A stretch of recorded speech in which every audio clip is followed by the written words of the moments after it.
Bagong skill, mga pakpak ng kidlat, Litian CDC. Batay sa impormasyong ibinigay ni Dongfang Zhao, pagkapasok sa lambak, hindi magtatagal ay makakatagpo ng sangandaan. Kahit anong daan ang piliin, sa huli ay makakalabas din sa lambak. Pagkapasok sa sangandaan, may mga kidlat na babagsak. Napakalakas ng atake ng mga kidlat na nagiging dahilan para ang buong team ay maaari lamang sumulong ng tuloy-tuloy, hindi maaaring umatras. Ito ang impormasyon mula sa pamilyang Dongfang. Sinubukan na nilang daanan ang bawat landas, ngunit ang resulta ay pawang walang silbi. Sa loob ng maraming taon, lahat ng posibleng paraan ay nasubukan na nila. Talagang wala na silang magagawa pa. Mabilis na nakarating si Lin Moyu sa sangandaan. 6 na sangandaan ang lumitaw sa harap niya. Sa himpapawid, dumadagundong ang kulog. Sa likuran niya ay makapal na kidlat. Wala na siyang daan pabalik. Ang lugar kung saan bumabagsak ang kidlat ay dahan-daang gumagalaw pasulong, hindi na siya binibigyan ng maraming oras para pumili. Ilang minuto pa, tatamaan na siya ng kidlat. Biglang nagliwanag ang mga mata ni Lin Moyo. Hindi kaya ganito? 6 na sangandaan, 6 na propesyonal. Bawat isa ay kailangang mag-isang tahaki ng isang landas hanggang dulo. Ngunit sa team, ang support at healer ay walang combat power, paano sila lalaban? O baka naman hindi nila kailangang lumaban sa mga halimaw, kailangan lang nilang tapusin ang daan. Ang support at healer ay maaaring gumamit ng crowd control skills. Bagamat mapanganib, hindi naman imposible. Naramdaman ni Lin Moyo na marahil ay hindi mali ang kanyang iniisip. Subukan natin. Isang team ng 6 na skeleton mage ang sumugod sa isang sangandaan. Siya ay nag-iisa lamang, ngunit mayroon siyang undead legion, kaya niyang sabay-sabay na tahakin ang 6 na landas. Ang mga electro-element monsters ay may immunity sa parehong electro-element at physical attack. Ang mga berserker skeleton warrior ay ganap na walang silbi dito. Ang mga divine sharpshooter ay may kaunting gamit. Tanging ang mga mage ang may malaking magagawa dito. Ang mga halimaw sa 6 na sangandaan ay sabay-sabay na pinatay, patuloy na sumusulong patungo sa labasan ng lambak. Bagamat ganito ang hula ni Lin Moyo, hindi naman kinakailangang patayin lahat ng halimaw sa daan. Ngunit pinatay pa rin niya lahat, total, hindi naman ito gaanong umuubos ng oras. Sa likuran niya, ang dagandong ng kulog at kidlat ay patuloy na sumusunod.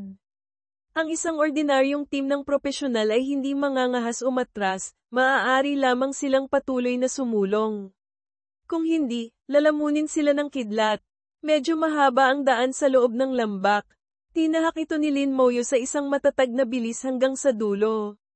Sa sandaling lumabas siya sa lambak, gumuho ang lambak. Ang buong lambak ay naging isang dagat ng kidlat, patuloy na umuugong. Hindi lamang sa loob ng lambak, kundi ang buong piitan ay nanginginig. Naging matagumpay. May kagalakan sa mga mata ni Lin Moyo. Sa wakas, nagsimula ng mag-upgrade ang piitan. Sa bulwagan sa labas, ang grupo ng mga matatanda mula sa maharlikang pamilya ay nag-uusap pa rin kung paano sanayin ang kanilang mga anak at apo. Biglang, mula sa loob ng piitan, may mga bugso ng liwanag ng kidlat na lumabas, nagpapaliwanag sa buong bulwagan. May mga liwanag pang ang tumama sa kanilang mga katawan, nagdulot ng panginginig.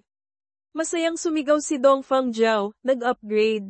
Talagang nag-upgrade na. Ang pag-upgrade ng electro-element dungeon ay nangangahulugan din na maaaring makuha ang kristal ng elementong kidlat, Ketin Nguyen din. Maraming alam na impormasyon ang mga tao sa maharlikang pamilya. Alam nila ang pagkakaroon ng mga elemental crystals. Ito mismo ang dahilan kung bakit nila sinubukang gawin ang lahat para ma-upgrade ang piitang ito. Ang aura ng pag-upgrade ng piitan ay kumalat ng malayo, halos umabot sa kalahati ng palasyo, nakaagaw ng pansin ng hindi kakaunting tao. Ilang segundo ang lumipas, si Dongfang Yi, ang emperor, ay lumitaw sa harap ng bulwagan. Nang makita niya ang napakaraming miyembro ng maharlikang pamilya dito, bahagya siyang natigilan. Anong nangyari? Sa grupo ng mga tao rito, hindi kakaunti ang mga nakakatanda kay Dongfang Yi. Bagamat ang kanilang katayuan at lakas ay hindi kasing taas niya, maaari pa rin silang mag-usap ng pantay. Ama, ganito po ang nangyari. Sa sandaling ito, muling ikinwento ni Dong Fangjiao ang lahat ng pangyayari. Maging ang tungkol kay Dong Fengshan ay sinabi niya. Walang anumang ipinakitang reaksyon si Dong Fengyi tungkol dito. Wala siyang pakialam sa pagkakabugbog kay Dong Fengshan.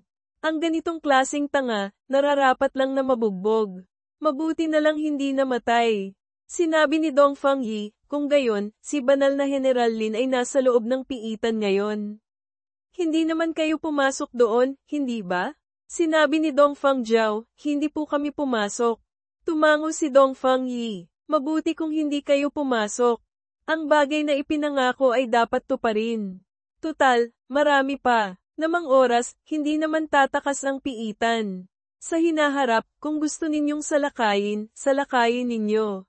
Sa ngayon, hayaan ninyong magpakasawa si banal na General Lin sa pagsalakay. Ganito rin ang iniisip ni Dong Fangjiao. Sa sandaling ito, hinayla ng mga tiyuhin ni Dong Fengyi ang emperor at nagsimulang pag-usapan ang tungkol sa pagpapadala ng mga anak at apo sa militar para magsanay. Bagamat ang maharlikang pamilya ay may sariling paraan ng pagpapalaki sa mga anak at apo, ito ay pag-level up lamang, hindi katulad ng pagsasanay sa militar o sa battlefield. Sa grupo ng mga tao rito, mahigit kalahati ang dating nasa militar. Maging si Dong Fengyi ay dating nasa militar din, sumali sa hindi kakaunting laban, pumatay ng mga demonyo. Lubos na sinusuportahan ni Dong Fengyi ang kanilang ideya. Ang bagay na ito, pagpasyahan na natin. Hindi mapigilan ni Dong Fangjiao na mag-alay ng 3 segundong katahimikan para sa kanyang mga kapatid sa maharlikang pamilya. Tapos na ang kanilang magagandang araw. Kung makakaligtas ba sila pabalik mula sa militar ay mahirap sabihin. Kung may sisihin si Dong Fengshan. Siya ang hukay ng hukay para sa inyo. Nakumpleto na ang pag-upgrade ng piitan, muling naging tahimik. Pagkatapos gumuho ang lambak, ang nabuong dagat ng kidlat ay lalong naging marahas, ang lakas ay mas malaki ng maraming beses. Tiningnan ni Lin Moyo ang dagat ng kidlat. Nakita niya ang isang hiyas, NGOC, sa loob nito.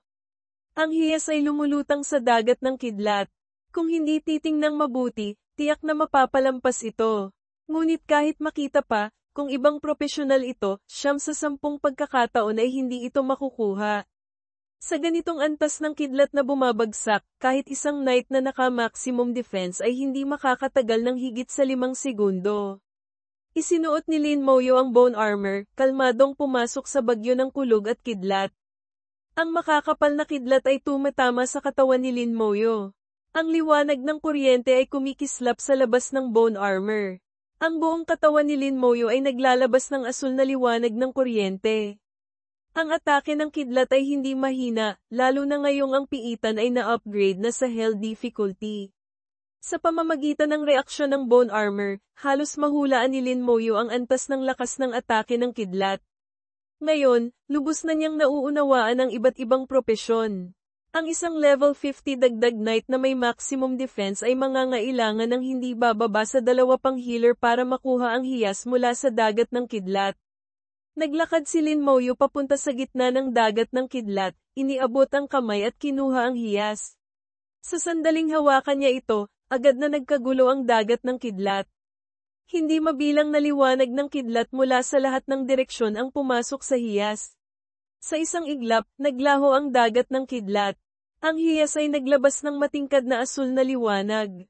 Sa loob nito, may gumagalaw na liwanag ng kidlat, napakaganda tingnan mula sa labas. Batong hiyas ng kidlat, Thakai Tia Chop, permanenteng binabawasan ng 50% ang pinsala mula sa electro element. May pagkakataong makakuha ng isang electro-type skill. Huminga ng malalim si Lin Moyo at inactivate ang batong hiyas ng kidlat. Muling naging taong kuryente ang kanyang buong katawan. Malaking bilang ng kidlat ang bumagsak sa paligid, sunod-sunod na lumilikha ng mga nasunog na butas sa lupa. Tungkol sa electro-type skill, hindi niya ito pinilit.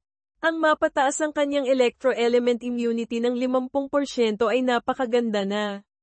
Isang minuto ang lumipas, ang liwanag ng kuryente na bumabalot kay Lin Moyo ay walang senyales na humihina, sa halip ay lalo pang lumalakas. Pagkatapos nito, lahat ng kidlat ay nagtipon sa likuran ni Lin Moyu, bumuo ng isang pares ng malalaking pakpak. Nakuha ang skill, mga pakpak ng kidlat, Li Tianqi DC. Mga pakpak ng kidlat, nagtataglay ng kakayahang lumipad sa loob ng 1 minuto. Ang cooldown ay 10 minuto. Nawala ang liwanag ng kidlat. Isang ekspresyon ng pagkagulat at kagalakan ang lumitaw sa mukha ni Lin Moyu. Hindi niya inaasahan na talagang na-master niya ang bagong skill, mga pakpak ng kidlat. Mukhang maganda pakinggan. Bagamat 1 minuto lang makakalipad, sa huli, kaya pa ring lumipad. Hindi niya alam kung gaano kabilis. Nang maisip niya ito, agad niyang inactivate ang skill. Nang tumunog ang kuryente, swish. Swish, isang pares ng pakpak ng kidlat na may lapad na mahigit 5 metro ang lumitaw sa likuran ni Lin Moyu. Pagkatapos, hindi nakita kung paano gumalaw ang mga pakpak, ngunit biglang lumipad si Lin Moyu. Tiningnan niya ang lumiliit na lupa at ang mga bakas na iniwan ng pagguho ng lambak. Agad siyang lumipad pataas ng 1,000 metro, parang instant teleportation. Napakabilis. Ang distansyang 1,000 metro, wala pang 1 segundo. Sa ganitong bilis, naramdaman ni Lin Moyu na kaya niyang umatake kung gusto niyang umatake, tumakas kung gusto niyang tumakas. Sa loob ng 1 minuto, sapat na para makatakbo siya ng 180 kilometro. Isa na namang malaking nakuha ito. Kinontrol ni Lin Moyu ang mga pakpak ng kidlat, lumipad sa himpapawid na may pagkagulat at kagalakan, ninanamnam ang kasiyahan ng mabilis na paglipad. Makapal na ulap ng bagyo at dumadagundong na kidlat sa piitan. Si Lin Moyu ay paulit-ulit na lumipad sa pagitan ng mga ulap na ito. Ang mga pakpak ng kidlat ay maaari pa ring lumipad sa loob lamang ng 1 minuto. Mula sa nakaraang sitwasyon, ang comprehensive talent amplification ay may epekto sa pagpapalakas ng karamihan sa mga skill. Mayroon lamang ilang skill na walang pagtaas, tulad ng skill na malakas na sundalo na nabuo ng primordial rune, at pati na rin ang blessing of light na dala ng luminous gem, ay walang kaukulang pagtaas. Kung sasabihin ang skill na ito ay hindi maaaring lumakas dahil dala ito ng gem, ngunit ang extreme poison gem naman ay may amplification. Napakakakaiba. Nag-isip ng matagal si Lin Moyu ngunit hindi niya maintindihan ang dahilan. Sa huli, hindi na lang niya ito inisip pa, hinayaan na lang ang lahat na mangyari ng natural. Sa unahan ay isang latian-latian ng kidlat, THMLY din. Bawat latian ay parang mga lawa na may iba't ibang laki, magkakasamang nasa harapan. Sa pagitan ng mga latian ay bumubuo ng isang palikulikong daan. Sa loob ng latian, nagkukrusan ang mga kidlat, nagpapatalsik ng putik. Maging sa daan o sa ilalim ng latian, may malaking bilang ng mga halimaw. Butikin ng latian ng kidlat, THNLN Track, Hell Difficulty Elite Monster. Level 47. Lakas, 40,000. Agility, 20,000. Spirit, 40,000. Constitution, 50,000. Skill, Lightning Attack. Katangian, Electro-Element Damage Reduction 50%, Physical Damage Reduction 50%. Enhanced Speed. Hindi na lamang sila mga Electro-Element monsters na ganap na immune sa physical damage. Para kay Lin Moyu, ang mga Berserker Skeleton Warrior at Divine Sharpshooter ay parehong maaaring magamit. Tungkol naman sa mga attribute na ito ng halimaw, hindi ito itinuturing ni Lin Moyu na masyadong malakas. Sumugod ang Undead Legion sa latian ng kidlat. Ang mga Berserker Warrior ang bahala sa lahat ng halimaw sa daan. Ang mga Mage at Divine Sharpshooter naman ang humarap sa mga halimaw sa loob ng latian. Ang latian na ito ay may lalim na mga 10 kilometro. Nang nasa himpapawid siya kanina, kaya niyang lampasan ang latian na ito. Ngunit hindi ito ginawa ni Lin Moyu. Kung lilipad siya ng diretso, tiyak na may mapapalampas siyang bagay. Sinabi sa kanya ng kanyang nakaraang karanasan na sa Electro-Element Dungeon na ito, bukod sa batong hiyas ng kidlat, tiyak na mayroon pang isang susi at isang bagay na maaaring gumising sa Electro-Divine Spirit.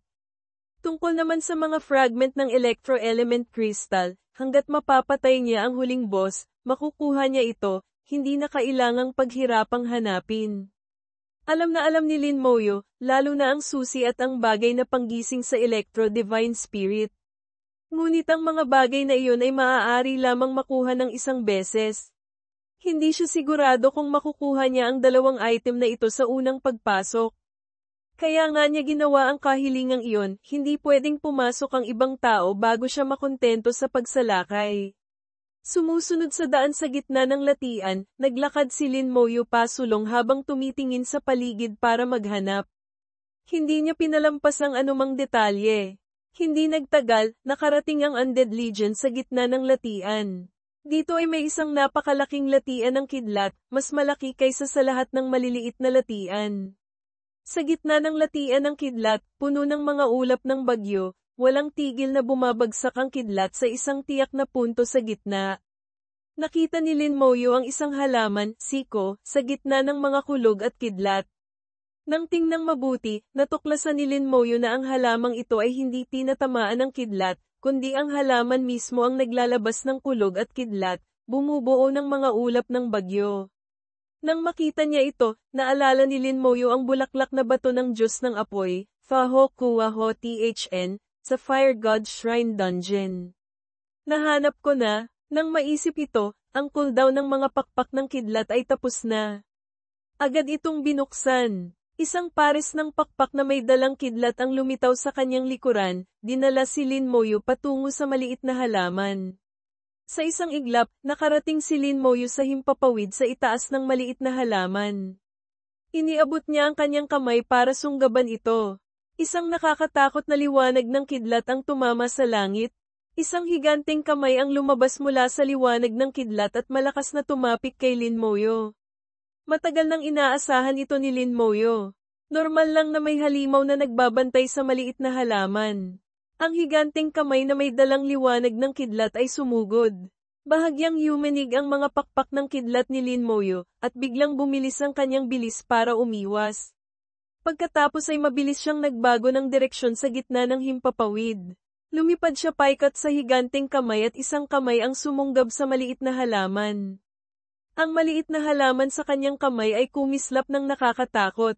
Naliwanag ng kidlat at tumunog ng dam. Dam! Ang bone armor ay nagliwanag ng husto. Kahit may bone armor na humaharang, naramdaman pa rin ni Lin Moyo ang lakas ng liwanag ng kidlat.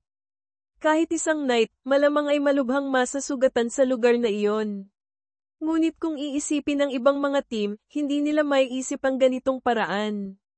Tiyak na lulutasin muna nila ang nagbabantay sa maliit na halaman bago kunin ito. Sa sandaling bunutin ni Lin Moyo ang maliit na halaman, nagkagulo ang latian ng kidlat. Hawak ni Lin Moyo ang maliit na halaman ng mahigpit at mabilis na tumakas patungo sa kalangitan.